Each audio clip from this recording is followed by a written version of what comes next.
On ira tous au paradis. On était dans les coulisses de la 4 millième émission de l'équipe du soir et on vous emmène avec nous. D'abord, on s'est prêté au jeu de l'émission dans ce grand auditorium. Champion du monde en 2006, c'est un italien, c'est Luca Toni. Eh, vous allez voir Luca Toni, les gars. Mais non, c'est Luca Toni. Ah non, Del Piero. Et après ce flop monumental, on a croisé Michel Polnareff qui nous a remonté le moral. On ira tous au paradis, même moi. On enchaîne à l'étage du plateau pour assister à l'inauguration de la plaque Didier Roustan. Le défunt chroniqueur a été nommé président à vie de l'émission. Ensuite, on a chopé Thomas Bonavent en sortie de plateau. Petite interview d'après-match. J'ai joué contre un adversaire bien plus fort que moi, j'ai beaucoup de XG, mais très peu de buts convertis. On va faire au mieux, mais grosse remise en question ce soir.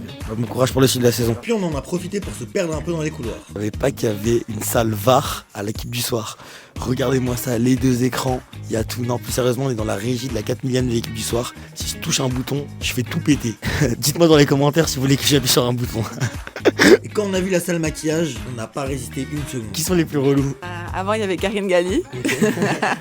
Non, mais je m'entends très bien avec elle, mais elle pouvait être compliquée. On a fini par voir l'énorme régie de l'émission, les sourires de tous les chroniqueurs qui étaient trop contents de se revoir avec ce tueur de Giovanni Castaldi. Parce qu'en plus, Galtier ressemble vraiment à Danny Boone. Et pour conclure, on laisse le mot de la fin à Nabil Djellit. À l'équipe du soir, tout le monde a le bel âge.